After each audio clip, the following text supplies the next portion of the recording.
জয় হিন্দ। তো ভিডিওটা সম্পূর্ণ দেখবে। আমরা গত পরশু যে ভিডিওটা আপলোড করেছি যে ফেজ 2 রেজাল্ট সম্ভাবনা এবং তার পুঙ্খানুপুঙ্খভাবে আলোচনা, কেন ফেজ 2 আসবে। সাথে সাথে আমাদের এই ভিডিও আপলোড হওয়ার পর সমস্ত ইউটিউবার, সমস্ত ফিজিক্যাল একাডেমির টিচার থেকে শুরু করে অল ইন্ডিয়ার অনেক রকমের ইউটিউবার কিন্তু আমার প্রশ্নটাকে তারা সহমত করেছে। হ্যাঁ স্যার, সেদিন যে ভিডিওটা দিয়েছিল সেটা যুক্তিসম্পন্ন ভিডিও দিয়েছিল। কেননা আমরা 2024 এবং 2025-এর যে রেশিও, পাস রেশিও, সেই পাস রেশিওটা একদম পুঙ্খানুপুঙ্খভাবে আলোচনা করেছিলাম যে কেন এটা হয়েছে। সাথে সাথে উপরে লেখা ছিল first phase short listed candidate. তাহলে তোমাদেরকে বুঝতে হবে যে ফার্স্ট ফেজ রেজাল্ট আপলোড হয়েছে, মতলব সেকেন্ড ফেজের তো একটা বিষয় আছে। এরপর অনেকে কমেন্ট করছে স্যার কোনোদিন এরকম হয় না। আমি কিন্তু প্রথম 2024-এর যে final merit list result upload হয়েছিল আমি ভিডিও করেছিলাম, বলেছিলাম যে তোমাদের ফাইনাল রেজাল্টের সেকেন্ড লিস্ট বা ওয়েটিং লিস্ট বা এডিশনাল লিস্ট আসবে। অনেকে সেটাও কমেন্ট করেছিল। তারপরে 3টা ফাইনাল ওয়েটিং লিস্ট এসেছিল, এডিশনাল লিস্ট এসেছিল। আমি তাই বলছি তোমরা ধৈর্য হারাবে না। সাথে সাথে একাধিক ইউটিউব চ্যানেল কিন্তু তোমাদেরকে অনেক অনেক বিষয় বলেছে যে যারা কেউ 40টা করেছে তার নাম আসেনি, কেউ 25টা করেছে তার নাম চলে এসেছে। হ্যাঁ, আরেকটা বিষয় আমি আবার অনেক তদন্ত নিয়ে করে সার্চ করে দেখলাম, স্টুডেন্টের ফিডব্যাক দেখলাম, অনেক কিছু আলোচনা করলাম স্টুডেন্টের সাথে। কিছু স্টুডেন্ট যারা কিন্তু 30 তারিখে পরীক্ষা দিয়েছে এবং যারা জাস্ট একটা ক্যাটাগরিতে অ্যাপ্লাই করছে, সেই শ্রেণীর সংখ্যা পাসের হার কিন্তু প্রায় 80%। ভালো করে শোনো, তোমাদের বলছি যারা ফেল করেছো, যারা আশায় আছো আমি 40টা করছি 35টা করছি কেন আমার নাম এলো না। এই ইন্ডিয়ান আর্মিতে বইয়ে যে রাম সিং যাদবের বই থেকে শুরু করে সমস্ত আমার দীর্ঘ 12 বছরের অভিজ্ঞতায় বলছি, তোমাদের পরীক্ষার নাম্বার হচ্ছে পাস মার্ক হচ্ছে 32-16টা। এইভাবে কখনোই কম হয় না। সাথে সাথে তোমাদের রেজাল্ট দেখো, রেশিও দেখো। তোমরা যদি ভাবছো যে 80% স্টুডেন্ট ফেল করে যাচ্ছে, 20% যদি 80 নম্বরের পরীক্ষায় পাস হয় তাহলে তোমরা অগ্নিবীর পরীক্ষা কেন দেবে? এসএসসি জিডি পরীক্ষা দেবে। এসএসসি জিডিতে কত পাস হচ্ছে? 160-এর 71, জেনারেলে 82। 50% নম্বর পেয়ে যদি তোমরা ফিজিক্যালি ডাক পাও এসএসসি জিডিতে, তোমরা 80% করার জন্য তোমরা অগ্নিবীর জন্য কেন যাবে? তারপর 4 বছর, তারপর 4 বছর পর আবার এসএসসি জিডির জন্য প্রিপারেশন নেবে। তাহলে তোমরা তো আগে এসএসসি জিডির প্রিপারেশন নিতে পারো যদি 80% নাম্বার যদি তোমাদেরকে অগ্নিবীরে পাস করতে হয়। কত ভালো ভালো স্টুডেন্ট যারা প্রায় 37-38টা প্রশ্ন করছে তাদের নাম আসেনি। কিন্তু আমি এই কথাটা বলছি, তোমরা কমেন্ট করবে যারা পরীক্ষা দিয়েছো, তোমাদেরও বন্ধু আছে, তোমরা প্রস্তুতি নিচ্ছ, তারা প্রস্তুতি নিচ্ছে। বিষয়টা হচ্ছে ন্যায্যর বিষয়। তোমাদেরকে ভাবতে হবে যে আমাদেরকে সবার কাছে সাথে রাখতে হবে, সবার কাছে বিষয় নিয়ে আলোচনা করতে হবে যে 30 তারিখে যারা একটা করে অ্যাপ্লাই করেছে এবং যারা পাস করেছে তারা কমেন্ট করবে যে কত পেয়েছি, ঠিক আছে। আর 1 তারিখ সম্পর্কে, আগস্টের 1 তারিখ আর আগামীকালকে একাধিক ইউটিউব চ্যানেল, একাধিক বন্ধুরা কিন্তু তোমাদের সপক্ষে, তোমাদের ছাত্রদের ভবিষ্যতের সপক্ষে কিন্তু তারা একটা বিষয় তুলে ধরেছে 1 তারিখে এয়ার হয়ে যাওয়ার। সেই বিষয়টা কিন্তু তোমরা সহমত দাও এবং তোমরা জানো যে তোমরা কত পেয়েছো, কাট অফ কত তো হয়েছে, সেকেন্ড ফেজের বিষয় কি। আর আমি বলছি সেকেন্ড ফেজ কেন আসবে, তোমরা বিষয়টা সম্পূর্ণ দেখবে, স্কিপ করবে না। তোমাদের বিষয়, তোমাদের জন্য আমার এই ভিডিও করা। আর আমি গ্যারেন্টি দিচ্ছি 200% তোমাদের সেকেন্ড ফেজের কোনো রেজাল্ট বা টেকনিক্যাল ইস্যুর কোনো বিষয় নিয়ে কিন্তু সেকেন্ড ফেজ রেজাল্ট বা রেজাল্ট পাওয়ার বিষয় রয়েছে। অপেক্ষা করো, দেখো তোমাদেরকে দেখতে হবে টোটাল এয়ারও আছে কতটা ইন্ডিয়ান আর্মিতে। সারা দেশে এয়ারোর সংখ্যা হচ্ছে 80টা মতন এয়ারও রয়েছে। তো তোমরা দেখেছো গতকালকে সমস্ত এয়ারোর রেজাল্ট কিন্তু পাবলিশ হয়ে গেছে।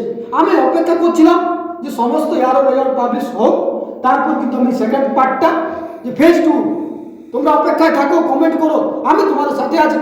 তোমাদের যে বিষয়গুলো সেই বিষয়গুলো তোমরা ন্যায্যভাবে তুলে ধরবো। সাথে সাথে আমাদের যে অগ্নিবীর ফিজিক্যাল, এসএসসি ফিজিক্যাল, তার ভর্তি চলছে। আমাদের আগস্টের 1 তারিখ থেকে নতুন ব্যাচ চালু হয়েছে এসএসসি জিডি। তোমরা আমাদের কন্ট্যাক্ট নাম্বার দেওয়া থাকবে উপরে, কন্ট্যাক্ট নাম্বারে কল করবে। সমস্ত কোনো জানার নাম্বার কিসে, রেজাল্ট কিসে, সমস্ত কিন্তু উত্তর কিন্তু আমাদের ফোন নাম্বার তোমরা পেয়ে যাবে। তাই টোটাল এয়ার হচ্ছে 80টা রেজাল্ট কিন্তু কাল ফার্স্ট ফেজে আপলোড হয়ে গেছে। এরপর তোমাদের দেখতে হবে প্রতিটা রেজাল্ট কিন্তু পাবলিশ হয়েছে ফেজ 1-এ, শর্ট লিস্টেড ক্যান্ডিডেট ফেজ 1। প্রতিটা এয়ারের রেজাল্ট যদি শর্ট লিস্টেড ফেজ 1-এ দেয় তাহলে ফেজ 2 কাদেরকে দেবে? আমাকে প্রশ্নটা উত্তর তোমরা দাও। যারা আমাকে বলছো ভিউ পাওয়ার জন্য, তারা এই প্রশ্নের উত্তর দাও। সমস্ত ইয়ারোর রেজাল্ট কিন্তু অগ্নিবীর, জিডি, টিডিএন সমস্ত ইয়ারো, উইমেন মিলিটারি বাদ দিয়ে সমস্ত ইয়ারোর রেজাল্ট কিন্তু ফেজ 1 লেখা আছে, short listed phase candidate phase 1 সমস্ত ইয়ারো। তাহলে সমস্ত ইয়ারোর যদি ফেজ 1 লেখা থাকে, তাহলে 80টা ইয়ারোর যদি রেজাল্ট পাবলিশ হয়ে যায়, তারপর ফেজ 2 এ কাদেরকে ভর্তি নেবে? এই প্রশ্নটা ন্যায্য সম্পূর্ণ প্রশ্ন। 80টা ইয়ারোর রেজাল্ট পাবলিশ হয়ে গেছে, সবার কাছে লিস্টেড দেওয়া আছে phase 1 short listed candidate phase 1। তাহলে সেকেন্ড ফেজ 2 এ কাদেরকে দেবে? আমাকে এই প্রশ্ন বলো, রিলিজ ফেজ 2 এ কাদেরকে নেবে? এরপর তোমরা বলতে পারো হ্যাঁ স্যার কিছু আরো টেন্টেটিভ রেলি ডেট দিয়েছে, কিছু দেয়নি। ঠিক আছে, আমি তোমাদের কথা মানলাম, কিন্তু তোমাদেরকে দেখতে হবে, ওয়েস্ট বেঙ্গলের কথা বলছি, রেলি ডেট চালু করছে 20 আগস্ট, 4 সেপ্টেম্বর, শিলিগুড়ি আর বহরমপুর এয়ারো। দুটো এয়ারো ডেট দিয়েছে একই দিনে, 20 তারিখ থেকে 4 তারিখ, আগস্টের 20 তারিখ থেকে 4 তারিখ সেপ্টেম্বর। স্টেশন যেখানে ফিজিক্যাল হবে একটা জায়গায়, সেবাগ রোড মিলিটারি স্টেশন। তাহলে দুটো এয়ারো রেলি কি একটা ফিজিক্যালি গ্রাউন্ডে একই ডেট থেকে চালু হতে পারে? এটা কি সম্ভব? তোমরা গতবার দেখেছিলে যারা ব্যারাকপুর এয়ারো, তারা দেখেছিলে কিন্তু তোমাদের ই রেজাল্ট আপলোড হয়েছিল, তোমরা রেজাল্ট ডাউনলোড করছো, রেজাল্ট বেরোচ্ছে বহরমপুর, রেজাল্ট ডাউনলোড করছো, রেজাল্ট বেরোচ্ছে বহরমপুর এয়ারো। কেন? কি করে হতে পারে? আর আগস্টের 1 তারিখ থেকে রেলি, 26 তারিখ 27 তারিখে রেজাল্ট দিচ্ছে, আগস্টের 1 তারিখে রেলি। একটা স্টুডেন্ট ওয়ার ফিজিক্যালি ডকুমেন্ট রেডি করতে কত সময় লাগবে জানো?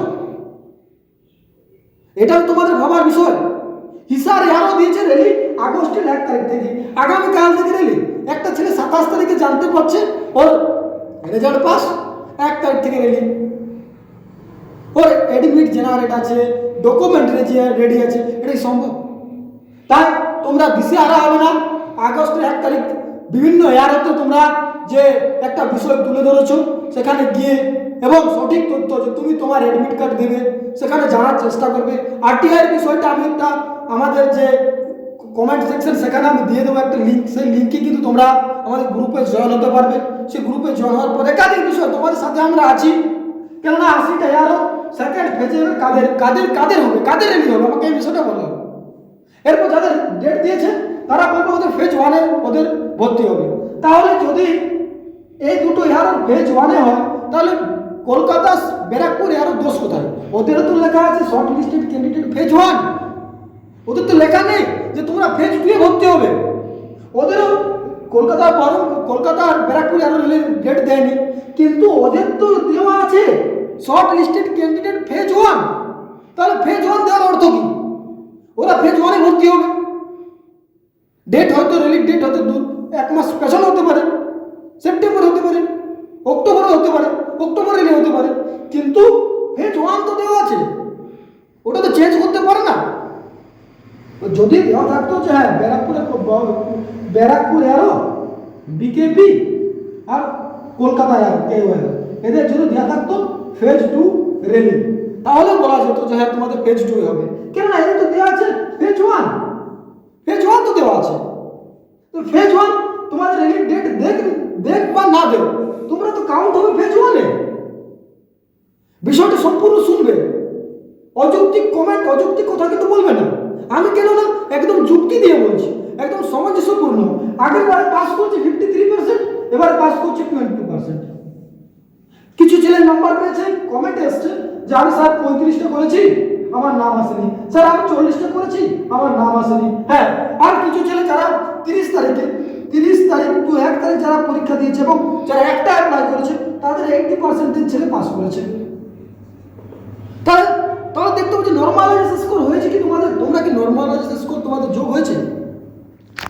নর্মালাইজেশন স্কোর, কেননা অল ইন্ডিয়া যে কোনো এক্সাম হোক, যদি শিফট ওয়াইজ হয়, তাহলে কিন্তু তোমাদেরকে নর্মালাইজেশন নাম্বার দিতে হবে। তাহলে কি তোমরা নর্মালাইজেশন পাওনি শুধু ফার্স্ট পেজে?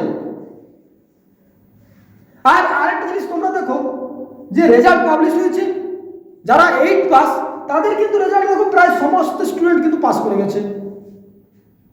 আর আরেকটা বিষয়, ব্যাঙ্গালোর এয়ারো, সেখানে 15 জন 8 পাস স্টুডেন্ট ছেলে পাস করেছে। 15 জন 8 পাস ছেলেকে নিয়ে রেলি করা যায়? তোমরা যুক্তি দেবে এবং তোমরা বুঝো আগামী 1 তারিখে যে বিষয়গুলো তুলে ধরেছে, একাধিক ইউটিউব চ্যানেল, একাধিক ফোর্সের যারা প্রস্তুতি নিচ্ছে, একাডেমি, ফিজিক্যাল একাডেমি, সবাই কিন্তু তোমাদের সাথে আছে। প্রতিটা ফিজিক্যাল একাডেমির টিচার থেকে শুরু করে সবাই তোমাদের সাথে আছে, কেউ দিশে হারা হবে না। প্রস্তুত নিতে থাকো। আমাদের কন্ট্যাক্ট নাম্বার দেওয়া আছে, আমাদের ফিজিক্যালের ভর্তি চলছে, এসএসসিজিটির ভর্তি চলছে। আর আমরা প্রতিবার পুরো ফিজিক্যাল একাডেমি সারা রাজ্যে কিন্তু প্রতিবার আমরা আমাদের স্টুডেন্ট সংখ্যা হয়তো তাদের তুলনায় অনেক একাডেমির তুলনায় কম, কিন্তু আমরা যে 30 জন থাকে 30 জনকে আমরা পাস করার ক্ষমতা রাখি। আমাদের প্র্যাকটিসের কোয়ালিটি সম্পূর্ণ আলাদা, এসে তোমরা দেখে যেতে পারো। তো আর ভিডিওটা বড় করছি না। জয় হিন্দ। তোমরা দিশেহারা হবে না, তোমাদের পাশে আছি। সেকেন্ড ফেজ অবশ্যই তোমাদের রেজাল্ট সম্পর্কিত কোনো না কোনো আপডেট আসছে। ইন্ডিয়ান আর্মি পেজ ফলো রাখো, অতি সত্বর কিন্তু তোমরা সুখবর পাবে। জয় হিন্দ।